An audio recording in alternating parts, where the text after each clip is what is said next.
Hello, everyone. We're going to get started in just 1 minute.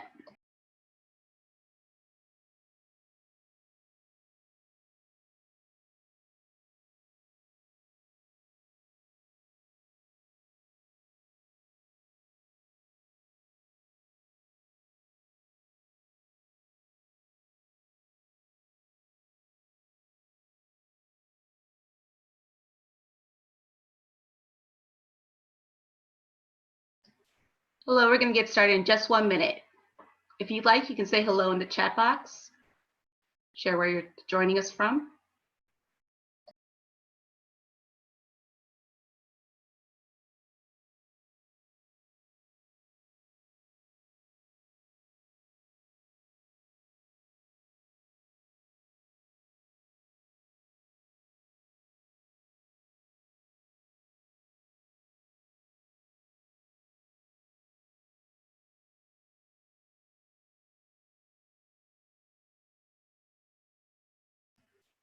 Looks like we have a pretty diverse crowd from both coasts and all in between as well.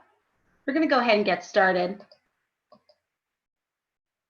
This webinar is being recorded, and a link to the recording and slides will be shared. Your phone line is muted. Welcome to part 2 of our conversation on the COVID slide in the future of summer learning. My name is Leslie Gabay-Swanston. I'm the Director of Program and Systems Quality at the National Summer Learning Association. Before we get started, here's an overview of our discussion today. First, I'd like to share a little bit about NSLA for those who are unfamiliar with us before we hear from our panelists. After that, we'll wrap up with some announcements about upcoming events and webinars and how we can follow up on this topic.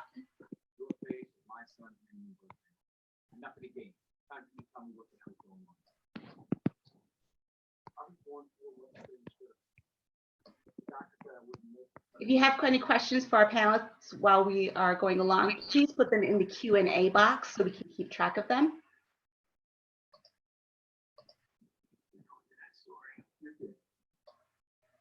The National Summer Learning Association is the only national nonprofit exclusively focused on addressing the achievement and opportunity gaps by increasing access to summer learning opportunities. NSLA's goal is to increase nationwide the number of high-quality summer learning programs. To achieve this goal, NSLA recognizes and disseminates what works, offers expertise and support for programs and communities, and advocates for summer learning as a solution for equity and excellence in education.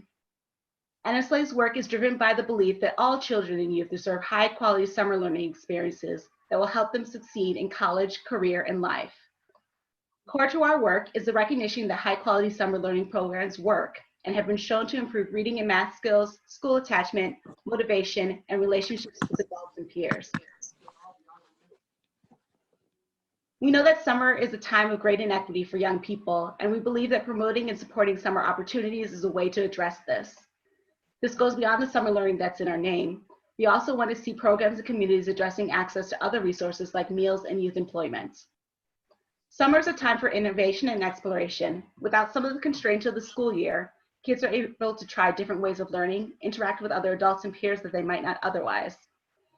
It's also a time of innovation for adults, whether that is in opportunities for professional development, trying out new teaching methods, or exploring new partnerships. I'm happy to welcome our first presenter, Adam Ezring, Deputy Director at Collaborative for Student Success, to discuss a survey of educators they recently completed. Adam? Thank you. It's great to be here. I'm very appreciative to Matthew and Leslie for inviting us and giving us this opportunity to talk about our new survey about how to compensate for lost classroom time. As Leslie said, my name is Adam Ezring, and I'm the Deputy Director at the Collaborative for Student Success. For those of you who are unfamiliar with the Collaborative, I do just want to briefly tell you that we are a communications and advocacy organization committed to high standards, high quality aligned assessments, and meaningful accountability systems. Hopefully you've seen some of our previous products, Promise to Practice, a report on how states were implementing their ESSA plans, the honesty gap, comparing state assessment results to NAEP results. If there's anything more you'd like to know about the Collaborative, please don't hesitate to ask us as part of the chat or part of the discussion later. But today I'll briefly talk about this national survey. I think I now have control of the slides, so I'm going to tap there. Let's try this again.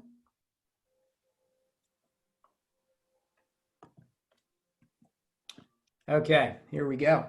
So I'm not telling you anything that you don't already know, but we are expecting extensive learning loss as a result of the pandemic. And I know many of you are familiar with the NWEA analysis and projections there, but there needs to be an intentionality around how students will catch up from lost classroom instruction. And that was our goal, was to encourage a discussion about how states and districts will think about reentry plans, back to school plans that factor in that extensive, abnormal amount of learning loss. And so to that end, we launched a national survey of educators, administrators, policymakers, advocates from around the country. To be super upfront, this was a non-scientific poll, but we truly believe it provides meaningful insight into the conversation as it exists now and how that conversation will evolve as we get closer to reentry. So we asked participants to analyze 4 return to the classroom options. To be clear, each of these were options that we saw somebody write about in education conversations, newspapers, blogs, etc., prior to our survey, and we gave people brief descriptions of each of those options. But participants and respondents also had the opportunity to provide their own sort of independent additional solutions. Okay. As you can see, sort of just by the numbers there, 5,500 respondents, 4,500 of whom were teachers. But we do think we had a significant number of administrators, and then we lumped another category of policymakers and advocates because there were just fewer amounts of them. It is worth noting that 48% of the respondents were parents with a child in a public school. Unfortunately, because I'm anticipating this question, due to a slight error in survey design, we aren't actually able to disaggregate the results by parents with children and non-parents with children and people without a child in school.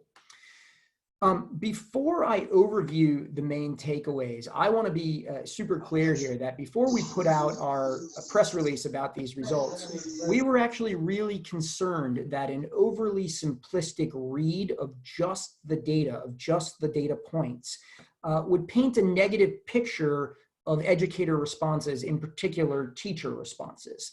So I want to be clear here that in reality, we believe this survey paints a much more nuanced view of the dialogue and the conversation.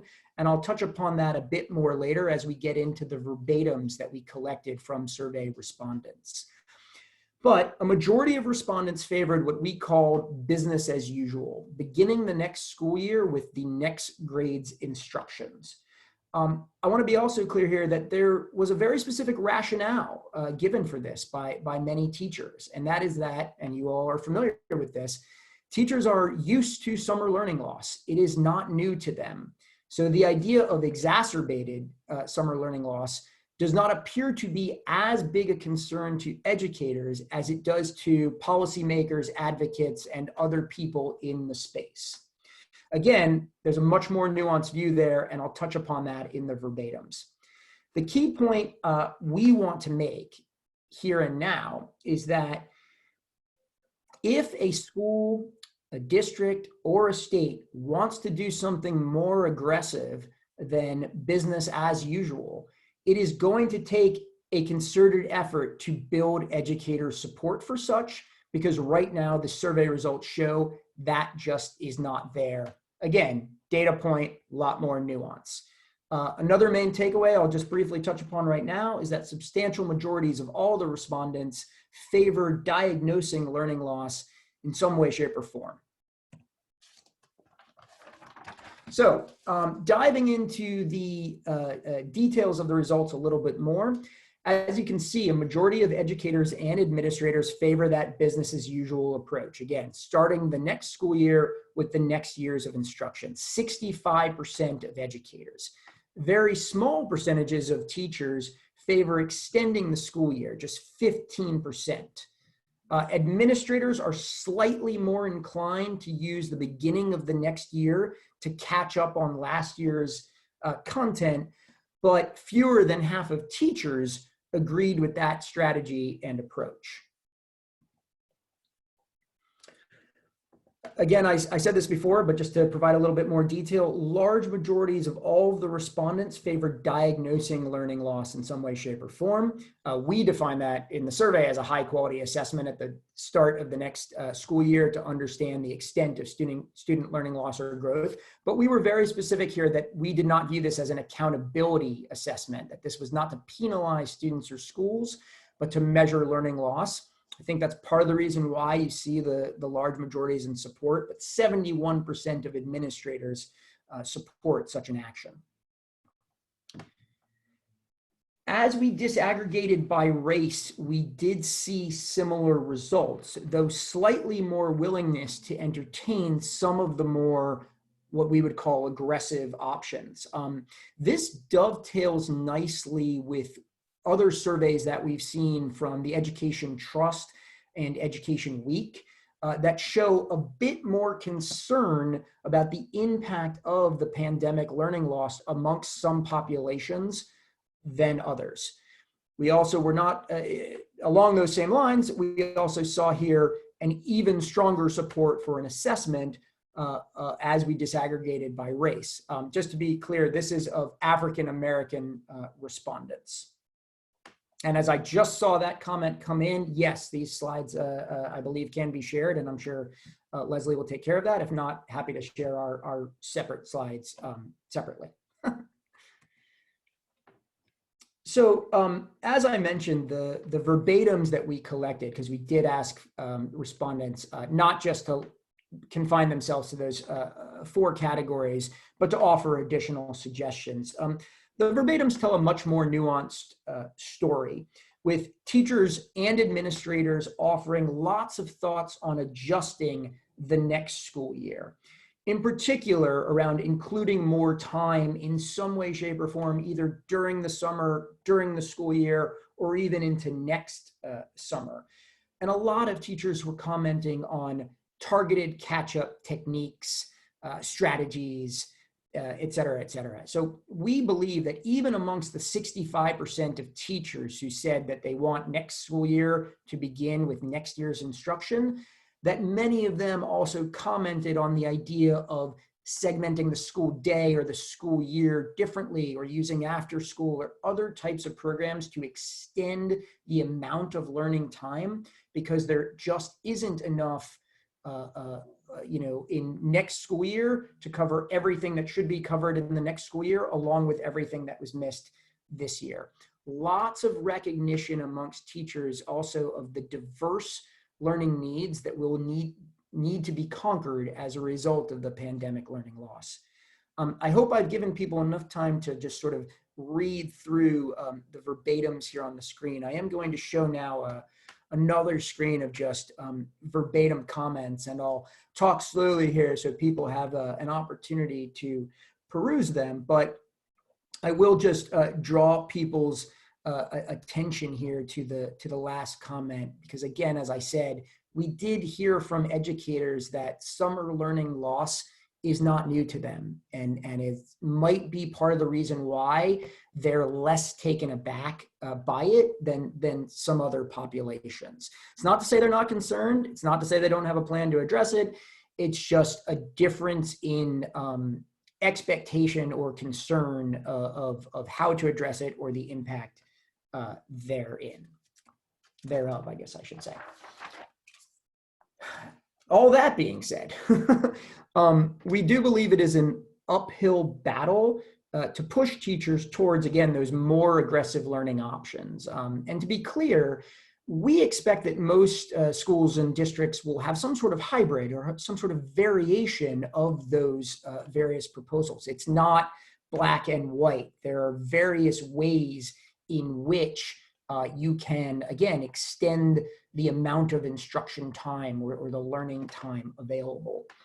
But I think it's worth noting that educators who, again, are accustomed to learning loss, they're also rightfully concerned or allowed to be concerned about the compensation or the supports that would be necessary for additional time and additional interventions. There are questions that need to be answered to build educator support if you do want to take on more aggressive options for addressing the significant amount of lost instruction time.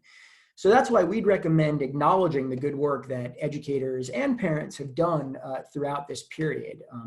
We recommend acknowledging that students have been impacted differently by this extended school closure, and there will need to be attention to diverse learning needs. Explaining the effects that this unavoidable learning loss will have on students is going to be complicated, but is going to be more and more necessary as time goes on. We at the Collaborative believe very strongly that there does need to be a diagnosis of how much learning was lost at each school. And we are calling on states and districts to develop a strategy to compensate for that lost instruction time for those who need it, and to be intentional about that planning and to bring in other stakeholders into this conversation.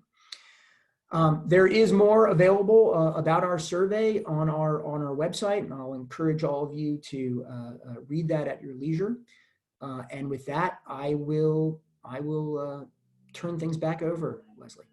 I hope I didn't rush through that too quickly, but I wanted to keep us on time. No, that's great. Thanks, Adam. Just a reminder that a link to the slides and the recording will be shared after the webinar, along with links to any resources mentioned.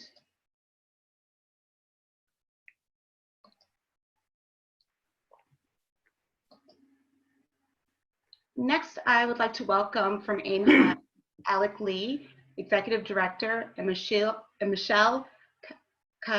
Kapovris, Vice President of Strategy and Learning, to share what they are doing this summer to support student learning. Hey, working on sharing my screen. Thank you, Leslie. Good afternoon, everybody. It's an honor and a privilege to be part of this webinar and the panel. My name is Alec Lee, here with my colleague, Michelle Kapovris, and looking forward to telling you our story and our pivot to virtual and distance learning. For those of you unfamiliar with AIM High, here's what we would have done this summer before the world turned upside down, to quote the musical Hamilton. We would have had 18 summer campuses serving about 2,500 kids across the Bay Area and Northern California, with a 5-week summer learning program, academic enrichment, activities, college visits, career days, family engagement. We are not doing that, but I want to be clear that our mission and our goals, our values, our core values are unchanged. It's just the delivery that's different. And so here in California, schools are shuttered through the semester and through the summer. The decision was out of our hands. And so 6-7 weeks ago, we made this pivot to AIM High at home.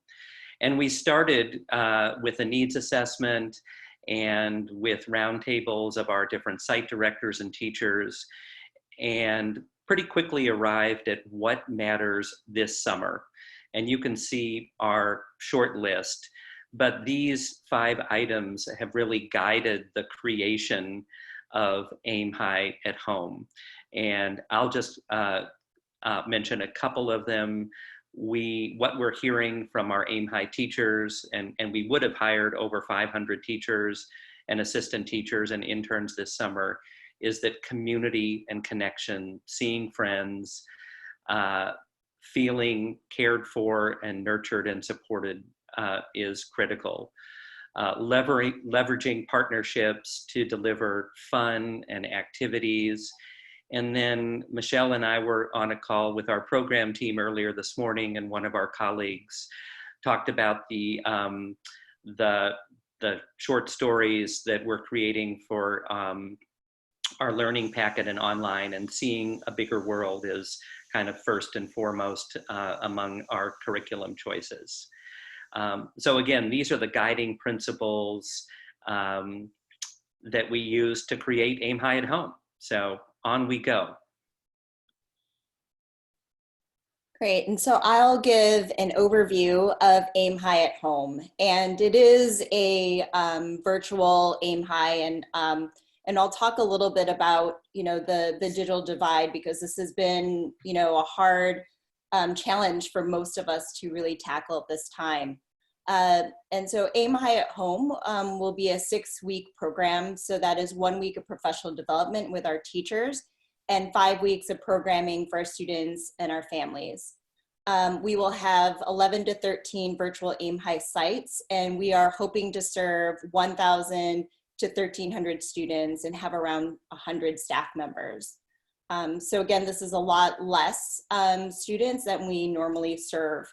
In addition, we just opened up our registration for Aim High at Home, and we've heard from many of our families already. And we also asked if there are families who fear that they will not have regular access to technology or Wi-Fi.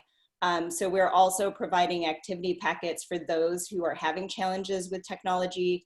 And then we are also creating with some of our programming that is video on demand. We have an Aim High website where others can also access activities, curriculum content, and family learning. And Alec, you're going to talk about Beyond Aim High. And I do see some questions that are going by pretty quickly about the digital technology challenge. We will be able to support on a limited basis students who don't have the technology, and we're also working very closely with districts that have delivered Chromebooks and tablets, and Aim High students are able to keep those through the summer. It's not perfect. One of the challenges is also around hotspots and subscriptions. We actually are working with some donors to try to make that available where there's challenges. The last two items, our website is going to be a source for daily activities, journal prompts, curriculum, activities, family learning. And then I also see this in the chat box, and I think people can see me. I think that's how webinars work. So when this all began, my colleague Michelle reminded all of us at the Aim High World headquarters that this is not business as usual. And Adam spoke to that as well. And so we're also doing a lot of designing and thinking about beyond Aim High. Really stretching what it means to be a summer learning program. So looking at some programming we might do in late August, in September, October, Saturday, after school, advising groups, meeting in parks. Again, here in California, there's tremendous nervousness and fear about when schools will open and what they'll look like. And so we're working closely as a partner to multiple school districts around this idea of beyond Aim High. And Michelle and I feel like it's an opportunity for summer learning programs to stretch and think creatively about summer learning in this crisis.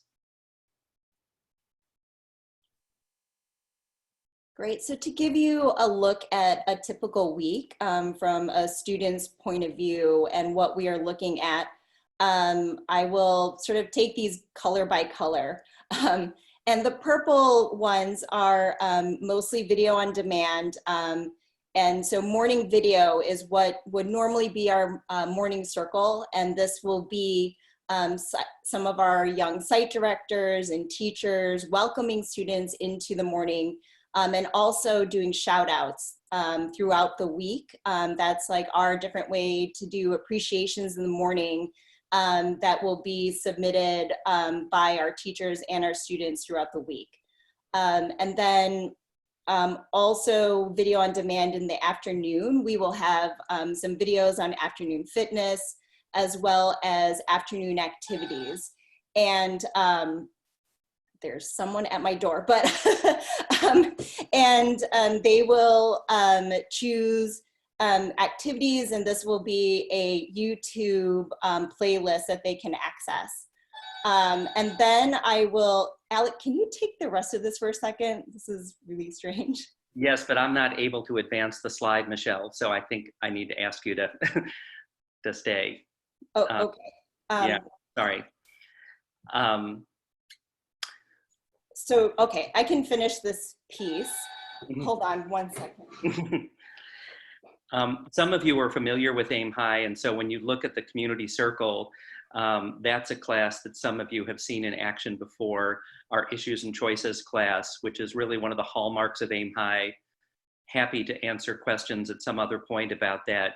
But it really goes back to what I said at the outset, social emotional learning, connecting is really at the core. Obviously, there's going to be academic enrichment and growth, we hope, in this period of uncertainty, but we're really leaning heavily on SEL and connection. Thanks, Michelle, for multitasking. You did it brilliantly. Great. Yes. So the the community circles. We will a typical week. We can share that. We can share this slide. We can also share some other activities because normally these are live links that you can also check out a little bit more about what we're doing. We're happy to share whatever we can. And so again, these pink areas are our our Zoom classes, and students will screen time when it comes to these face-to-face Zoom pieces will only be about an hour a day at the most. We're trying to limit some of this, and with the English language learners, one of the pieces that we're doing with book club is we're actually having our book club leaders read many of the books or read the short stories that will be covered each week, so that students can access that in a different way. And so one other piece that I want to point out is that we want to celebrate every week. And so we have something at AIM High called Core Awards, and Core stands for our core values, which are community, opportunity, respect, and high expectations. The H is silent. And we want our students to share. We want to celebrate our students for showing that they showed respect to other students, that they helped out in the community. And so we will be doing other videos at the end of the week to really celebrate both how they've contributed to each other, as well as highlighting any work that they've done in their STEAM challenges or book clubs. And one piece, there was a question around, will you speak to how we'll support privacy for youth online? And so one thing that we are doing is these Zoom links, we are only making them live right before, sending them out to our sections of students, which are of 10. We're having very small sections so that it's not going to be in any public place, and it's not shared, it really will only be a one-time link. And so we're hoping that that will help with some of the kind of issues that are happening online. And then also, we could, when we told our, we will not be sharing these links, or they're in our student acceptance piece. They know our technology agreement says that they are not to be taking screenshots or recording students when they don't want to. So that's one piece. Yes. Why don't we go ahead? Just very quickly, we also came up with weekly themes. The overall theme, I'm sure this will resonate for literally everyone on the call, is Stronger Together.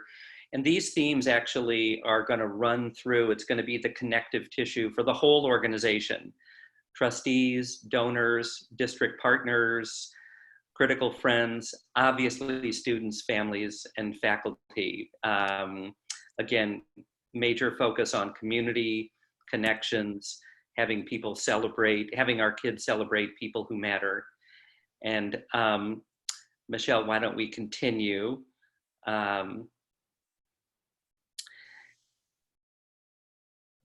And then just very quickly, parent engagement. And Matthew Boulay and I had a long conversation about a book he's putting together yesterday afternoon about parent engagement.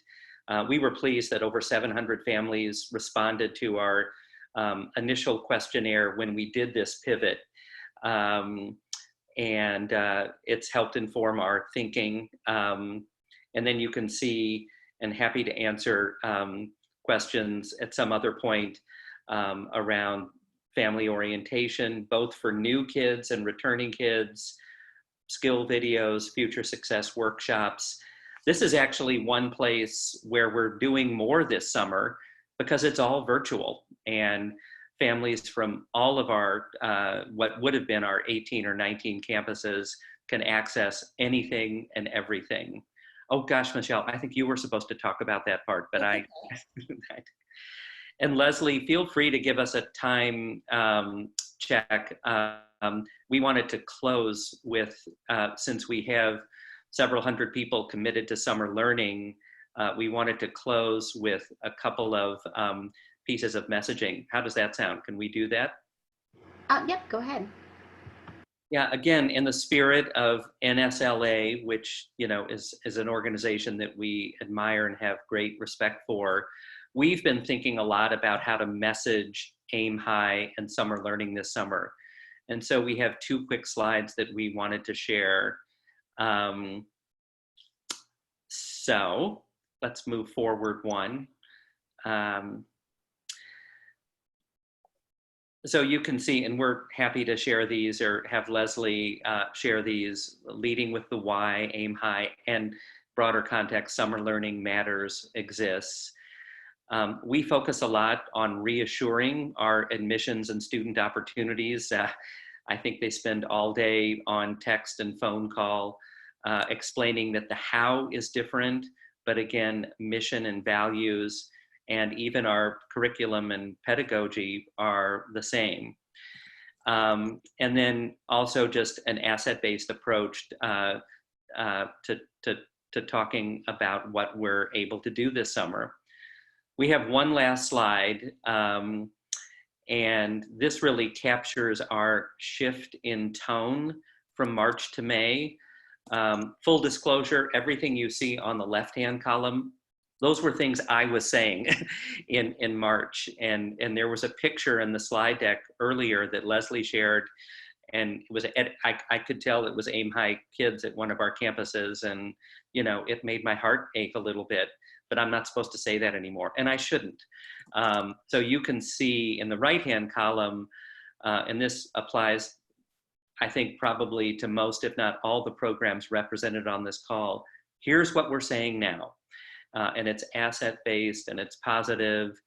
Our site directors are creating welcome videos for our kids to really get them to sign on, engage. And we know if we hit it out at the park the first few days that kids are gonna have 5 or 6 weeks with us and potentially longer to have something nurturing and engaging, academic opportunity and inspiring. So that's our story, and we appreciate, Leslie, the time this morning. I think our contact information was on the next slide, but we're very easy to find at aimhigh.org, and we really appreciate the chance to talk about our pivot and the emerging Aim High at Home. Michelle, anything from you?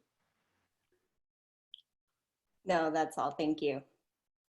Great, thank you, Alec and Michelle.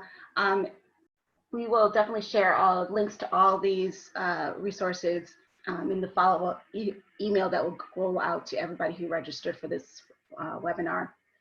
Just a reminder to, if you have questions for the panelists, to post them in the Q&A box. We see a lot of them coming in the chat box. Those are a little harder to keep track of, but we'll definitely be able to see them and ask them if you post them in the Q&A box.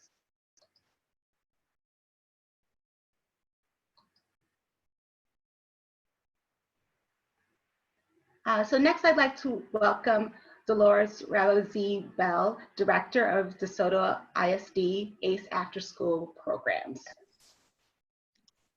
Good afternoon. Can everyone hear me? I'm hoping. Yes, we can hear you. Great. Well, Leslie, thank you so much for allowing me to come on, and to all the colleagues, thank you for the opportunity to share what we're doing in our school district. It's really awesome how we're trying to do connecting now and leverage our resources with all of our community partners. And that I hear it in Aim High with Alex and Michelle, and many of the things they're doing are very similar to what we're doing, but again, we're doing it from a different twist because we're dealing with a school district. A district right now, as well as all of our school districts in Texas that are being governed by our Texas Education State Board. And so it does take a different approach. And so, Leslie, thank you again for allowing me to share, and I will give some background right now to what our program is about. The DeSoto ISD ACE Afterschool Program, we received a federal fund. We applied for the 21st Century Community Learning Centers grant, in which we were awarded $6.5 million to cover a 5-year period. We're going into our 5th year right now. And this is a federal grant program for after-school programming. And basically it is a supplemental grant program which actually provides support for in-day learning, support for our families, and basically high-risk youth, youth who otherwise wouldn't have these type of opportunities. And so being grant funded, we provide supplemental enrichment and enrichment and academic activities. They align with our TEKS and our resources, and they also align with our academic in-day school programs. So basically, this is what we try to provide in our after-school programs, and we hope that we can make that impact through our partnerships. So if we could go to the next slide, I kind of wanted to go ahead and share with everyone a little bit about our Virtual Connections summer camp. We have had to definitely take a different twist. Like Alex and Michelle, we also did a COVID-19 needs assessment. The assessment was basically in a JOT form. We went ahead and we actually were able to find out through some basic questions and links. We had over 200 respondents. And from those, we gathered some key areas, very similar again to Aim High. Social and emotional, how kids are feeling being out of school, how parents are handling teaching their children, because it is a different twist. And I had so many parents tell me, now I understand what teachers go through. And I do know it is a challenge. And so dealing with the technology, dealing with food and nutrition, where many kids were low income on free federal meal programs, they no longer had the access to that. So we were dealing with quite a few of those areas. So the questionnaire was actually a way to align us with what we needed to provide for the students for this summer, and as well as for the rest of the school year, because our schools throughout the state of Texas are all closed. They are not clear to reopen anytime soon. And so definitely we had to take the virtual approach. And so we have the Virtual Connections Summer Camp Program. We look at our logistics, and we look at as far as our instructional hours. Again, we are still doing what the grant requires.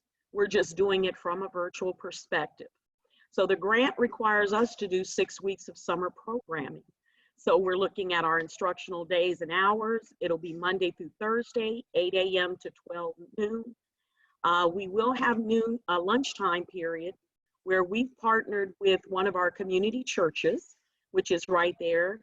They have a federal meal program, and through a daycare center that they have, and it has been it's been a blessing so far. We have been able to reach, in the last report that we had over the last 2 months with their federal program, we've been able to share with our parents through emails, text messaging, and we've served over 286 of our parents going daily to pick up dinners and lunch now. So, and there's more. So we're really happy about that. But we will offer that to our students, of course, on after we do our summer camp program. If you'll go down and look at the contract district teachers, we had to propose that.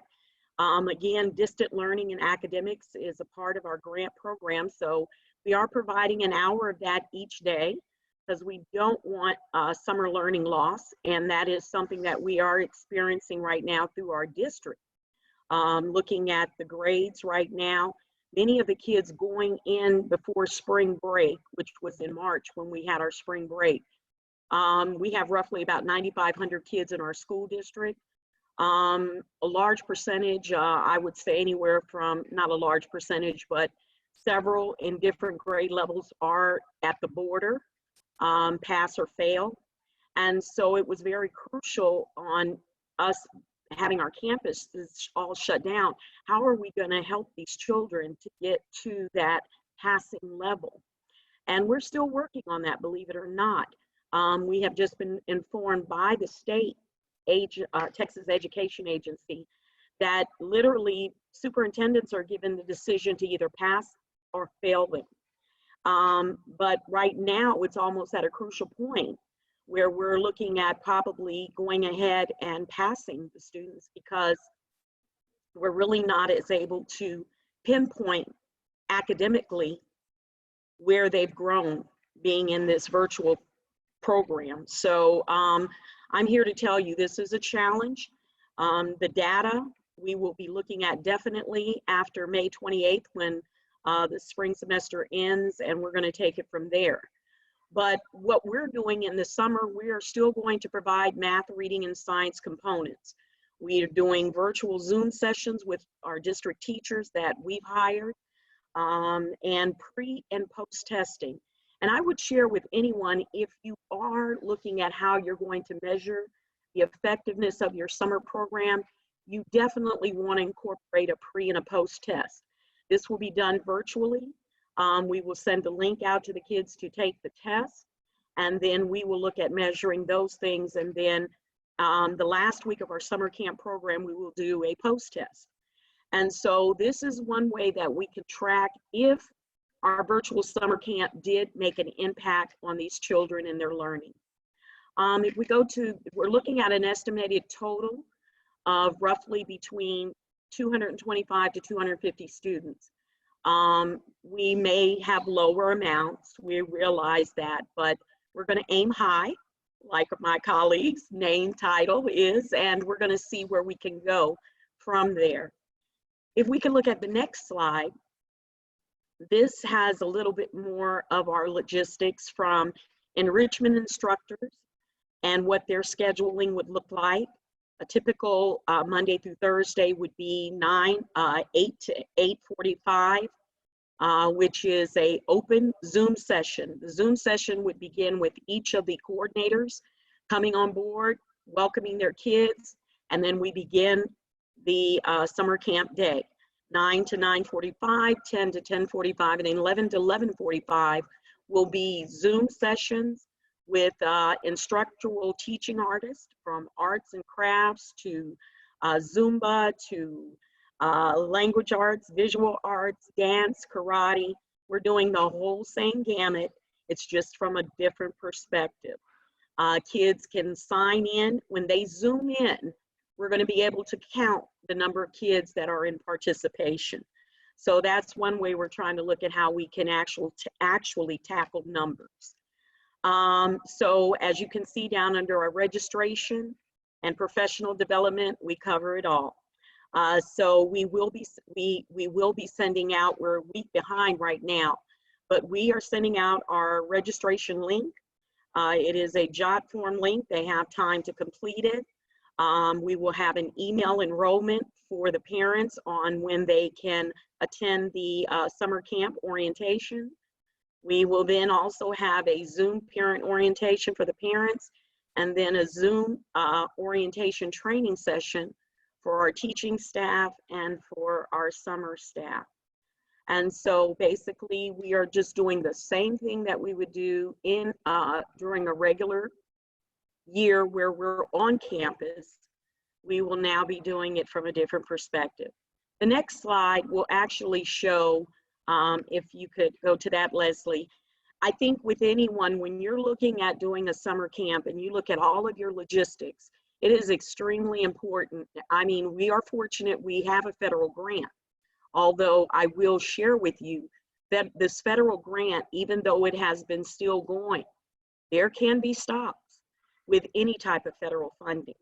But when you look at nonprofit organizations, when you look at districts with basic district state funding, it is very important to look at how you're going to streamline your summer camp program, because there's a lot of things that you would generally do on a campus year by year that you will not be doing.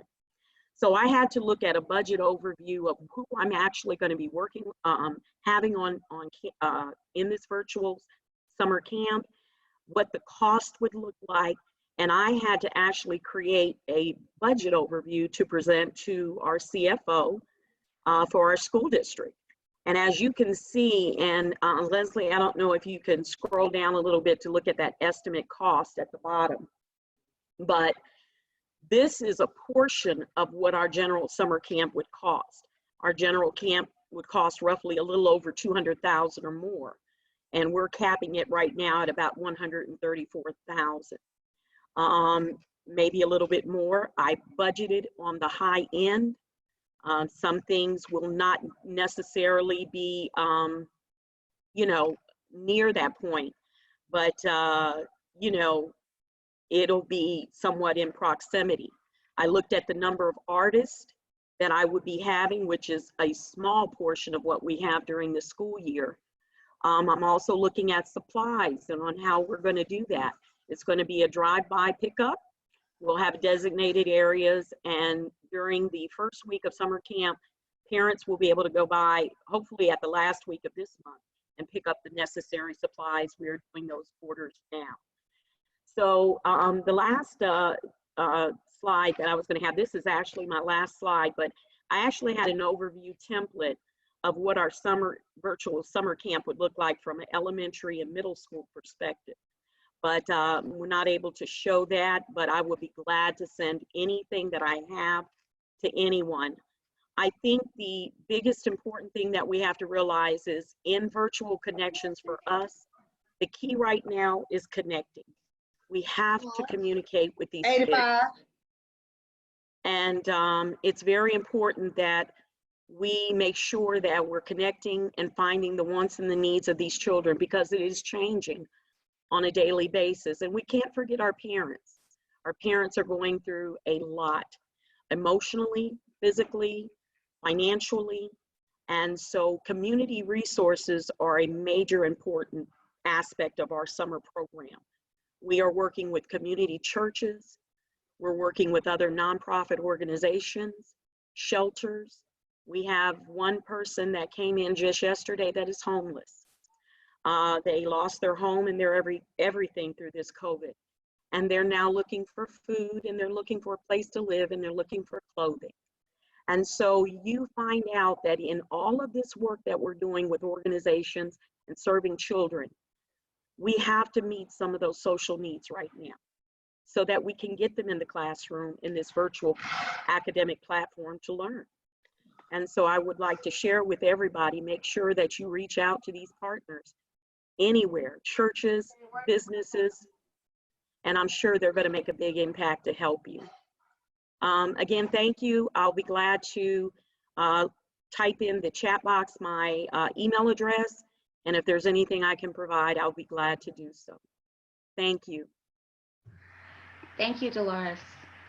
So now I want to welcome Matthew Belay to lead a couple of questions for our panelists. If our panelists would like to put their videos back on, so we can see you. And Matthew.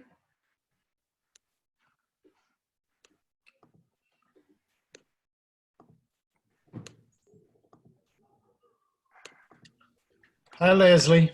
Thank you.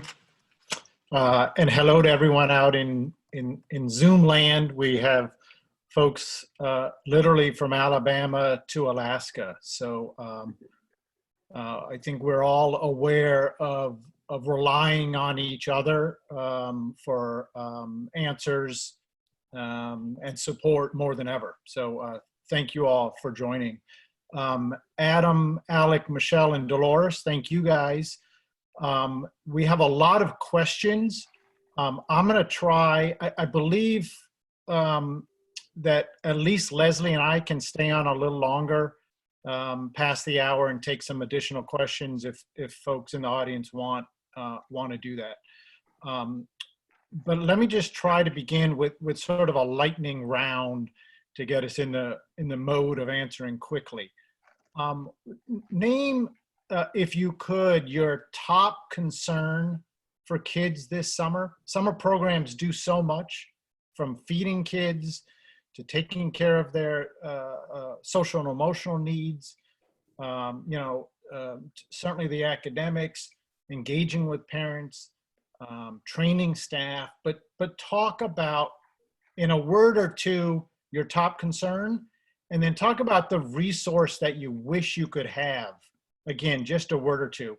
And let's go in order to make it quick of how you presented. So Adam, Alec, Michelle, and Dolores, if you could. Adam?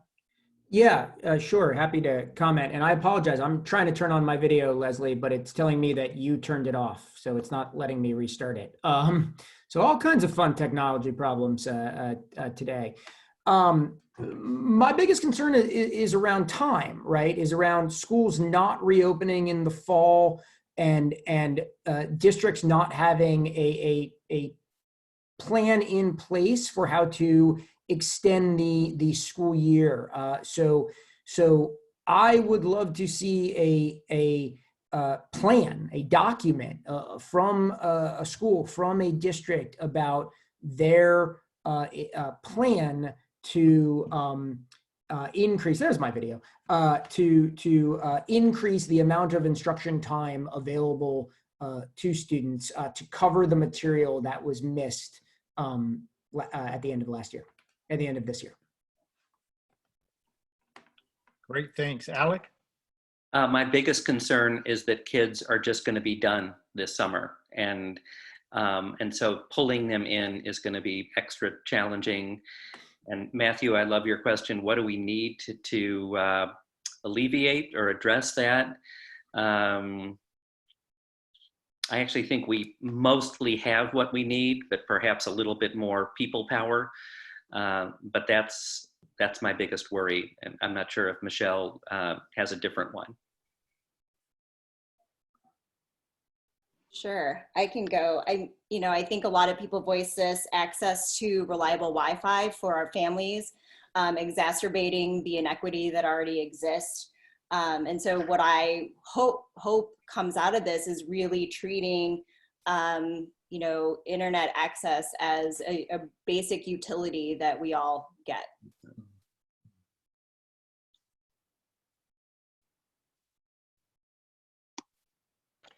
Hello, everyone. This is Dolores Bell from DeSoto ISD. I think right now, based on our needs assessment that we did with our families, the biggest challenge is right now is definitely, as many of my panel colleagues have stated, is the technology. I've seen it in the chat box as well.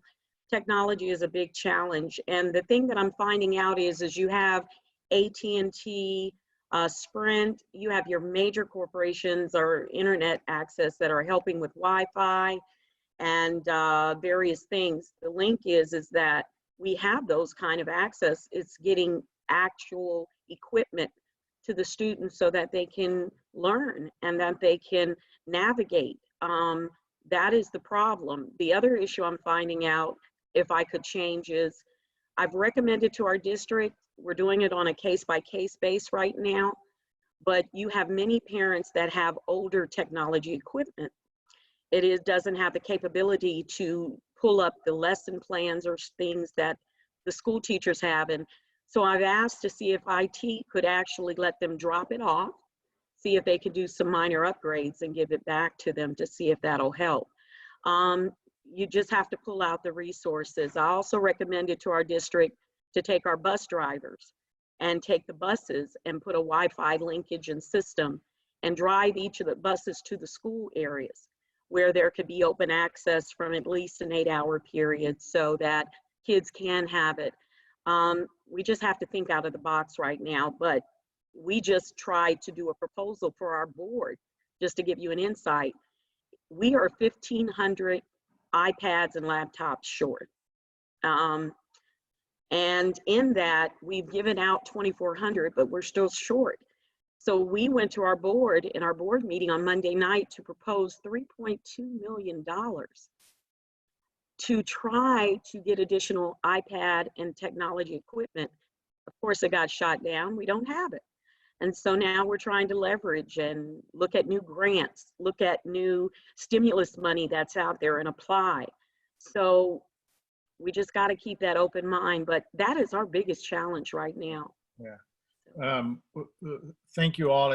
You know, the innovation strikes me as so key to this. A lot of flexibility and adapt and overcome. You know, necessity is the mother of all invention, and I think everyone is embracing that as much as possible. For AIM High and for DeSoto, you know, you guys describe your programs as virtual programs this summer, but I wanted to call out that there's a real hybrid element to it. I mean, Alec and Michelle, you're mailing activity packets to parents or to families. Dolores, you've got some drive-by pickups. Could you all just spend a quick minute talking about the ways you're supplementing digital access, you know, with more traditional approaches? Maybe Dolores, you want to go first this time? Sure. Again, we're still working out our plan for the summer. We've got our drafts and everything out, but we're still trying to look at how we're going to drop off supply items to even parents who can't come and pick up or drive by. So I'm trying to reach out now to the bus drivers and our bus department to see if we can leverage them to maybe go into neighborhood areas and help us with some drop-offs. We have many students who don't have laptops or computers. Do we have the capability of providing that? We do not. So we're looking at our Zoom sessions to see right now, and this is just brainstorming, to just see how, if maybe there's a neighbor that they could borrow one from, or do, I mean, this is just new territory. Right now, if we can't service those children as much as I would love to, we will only be able to service the ones who have the capability to have laptops. There's an element there of community, right? Asking neighbors, yes, help, asking churches, do they have extra laptops they can give? And that's the best that we can do, but we realize that we're not going to serve the number of kids that we were hoping to do, and we just don't have the technology capability. Yeah, thanks. Alec and Michelle, you want to talk about the hybrid? Yeah, I mean, it's a work in progress, Matthew, to be honest. And Michelle and I say this often, it kind of falls under the category of something we'd like to do and we might not be able to do.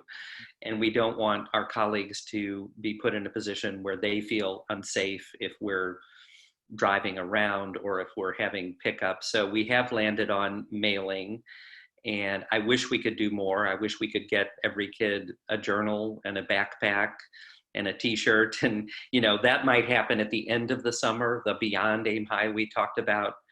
But for right now, we are committed to, just full disclosure, Matthew, kind of a modest packet. I'll let Michelle take it from there. Yeah, and I think the two things that we have been really focused on when it comes to activity packet is what is meaningful, what will continue to have students connect.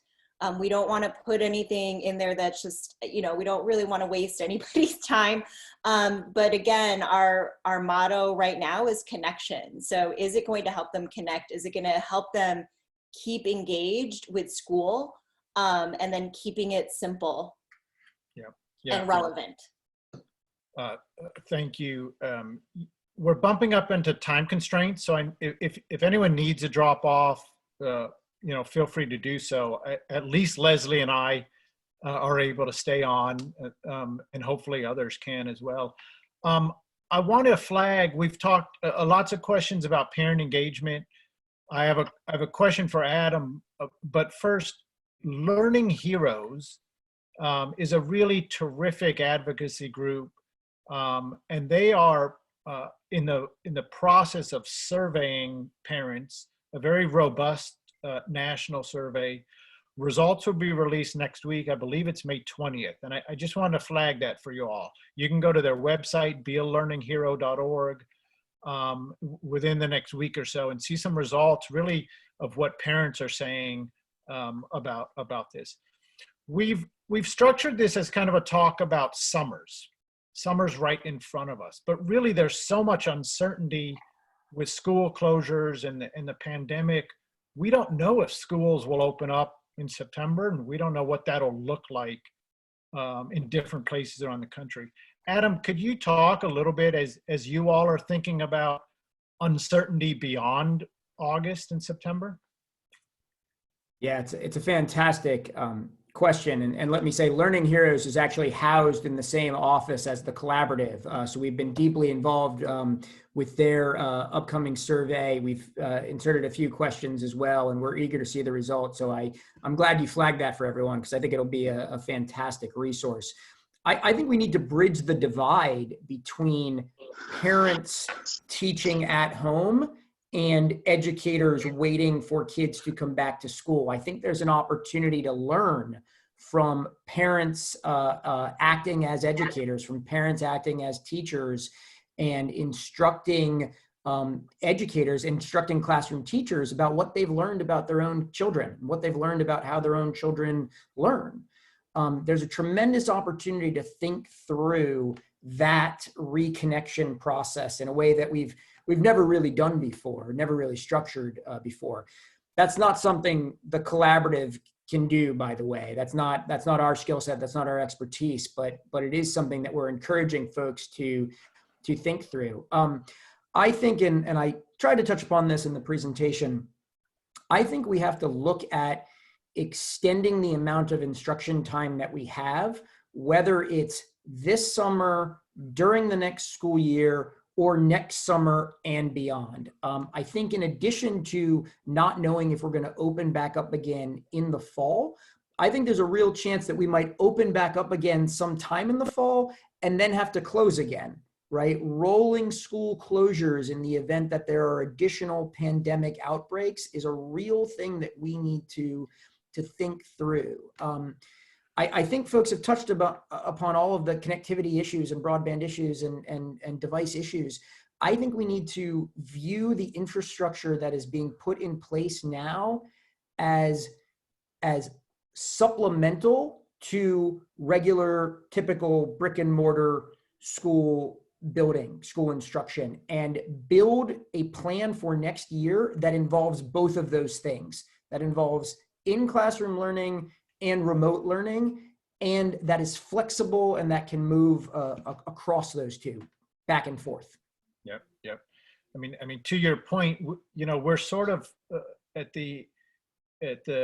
we're just at the end of the first phase of this, right? We've all sort of scrambled since March to figure out what the summer looks like. Now we actually have a little bit of time, knowing the uncertainty, a little bit of time to sort of think, what does the next 6 months, 9 months, year look like? We're starting at NSLA to think about summer 2021 and how can we get ahead of the curve and try to put some things in place there. I'm going to turn it over to Leslie because I know she's fielding some other questions. I'll sign off. Everyone else, please stay on if you can. But thanks to the panelists, really great discussion. Leslie? Thanks, Matthew. Yes, we have quite a few questions in the Q&A box. So I'm going to try to get through those kind of rapid fire. So I'm just going to jump in here. I think Aim High and DeSoto, you both mentioned your platform, but could you say one more time what digital platforms you're using for your virtual content? For DeSoto ISD, our digital platform that we're kind of using for our summer camp and what we're currently using right now is we're doing Zoom, Flipgrid. Is this what you're asking, Leslie? Yeah. Mm-hmm. We're using Zoom, Flipgrid. Zoom, we kind of like for the fact that when the kids Zoom in, we can actually see the participants because we email out the Zoom sessions, and that way we can actually collect data as far as number of attendance. So a lot of my coordinators will be doing that for a morning check-in, and then after summer camp, kind of a wrap-up session. So the Flipgrid we're doing, we have all of our software systems, our iStation, Schoology. We're still using a lot of that, and we're linking in through Zoom sessions with teachers. So again, everything about it is trying to look at how we can collect data, because it does not look the way it does when they generally come in face to face. So one of the questions came on the chat. Well, how do you know if they're participating or not? Good question. We just are going to try through this type of digital platform to see how many kids we can reel in. So. And Alec, Michelle? Yeah, we're similar. Some of our video on demand, they will access that through, and that'll be through our YouTube channel, and they will access that on a Google site, those playlists through a Google site. And then we are using a lot of the Google Suite, a mixture of sites and sheets and documents and slides. And then we will also be having Zoom meetings. And I think there's another, platform that we're going to try out, and I think it's called Learning Together. Is that correct, Alec? Something like that. It's called Actively Learn. Oh, Actively Learn. I had some of the words right. I just put it in the chat box for everybody. Great. Michelle and I just heard about it this morning. And so what age ranges are you each working with? And are any of you working with English language learners, any special education students?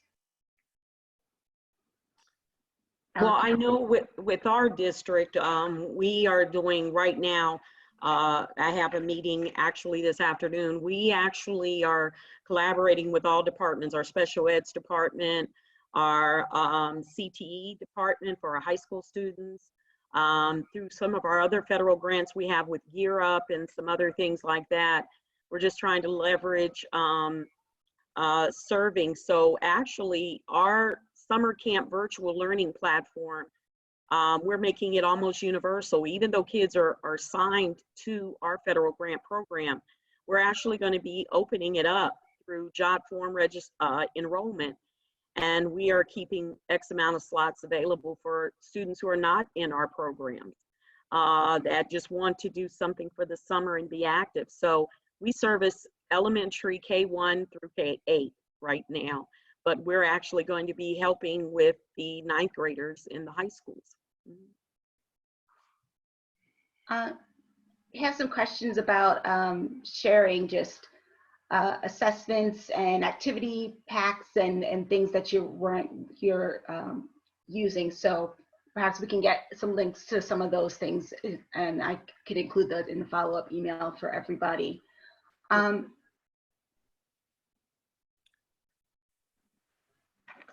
Leslie, could I jump in for a minute? A couple of folks were asking about, you know, resources at home. There's a, you know, none of this is free, but there's a opportunity to have districts or programs, you know, pay for what we call sort of learning boxes. They're subscription-based learning boxes, and they can be themed, they can be age appropriate. They're actually, you know, usually a lot of fun, but they'll come with books and activities appropriate again for each kid. So you can sort of Google subscription-based learning boxes. There's another program called Leslie, remind me, is it, oh, Kids Read Now. KidsReadNow.org is a nonprofit that contracts with districts, not with individual parents, but with districts, to send age-appropriate books that children have selected to their homes. It's a neat program where parents text once the child has finished one book and is ready for another book, and it's put in the mail. So that's Kids Read Now. As an example of the types of you know, materials that can be sent to home to supplement digital learning. Again, not free, but you know, maybe we can find ways creatively down the road to help families pay for these who otherwise wouldn't be able to. Another one I'll mention is a program that we had on a webinar Tuesday, an arts program here in Baltimore, Young Audiences in Maryland, and they shared some of the list of things that they're putting together in their arts packages, boxes, kits that they're putting together for their students. Is there anybody, any thoughts on pre-post testing assessments for camp this summer? Well, as I mentioned in my presentation part, we are doing pre and post testing. Our district teachers are going to be utilizing our benchmark test that we've used during the school year.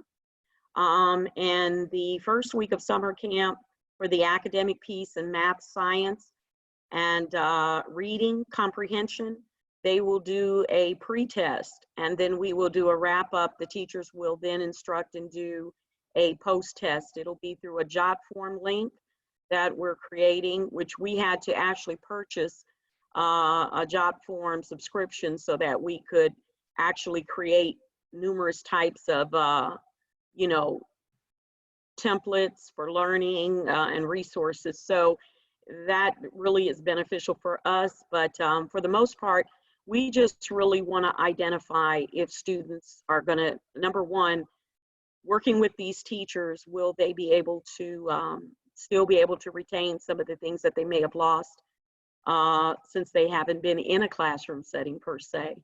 Some of our kids were turning in homework manually or dropping it off because they didn't have laptops or computers. And so it's still a challenge, but we're going to do the pre and post testings to see how that works. And if anybody like to get a copy of what those pre-post tests look like, I'll be glad to send those. Yeah. I think we've touched on all the questions that were in the Q&A box. So I think we can wrap up now. I'll just see if there are any final thoughts that our panelists or Matthew that you want to share.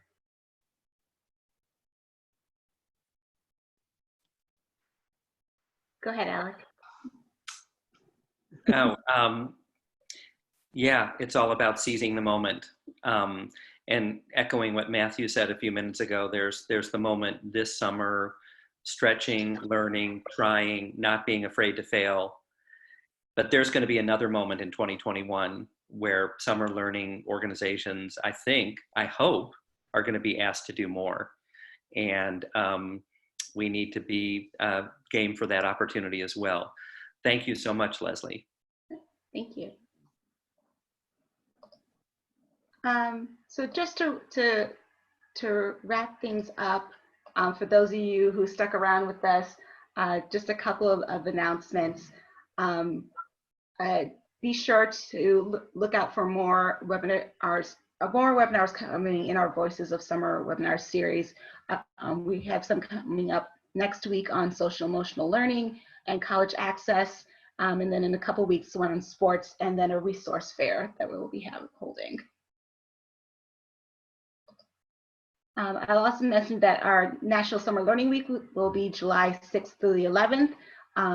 We are going to celebrate summer, everything summer, and encourage you to join us, and we'll be putting out more information about that soon. Our national conference will be in DC this year. We're still planning to be there November 6th through the 18th, and registration is open on our website right now. And finally, if you aren't following us on social media, that's the best place to keep in touch with us and hear any new announcements that we put out. I want to say thank you again to all our panelists for joining. Thank you, Matthew, and thank you all our attendants for joining us today. We will be in touch. Thank you. Thank you so much. Good luck, everyone. Yeah, good luck.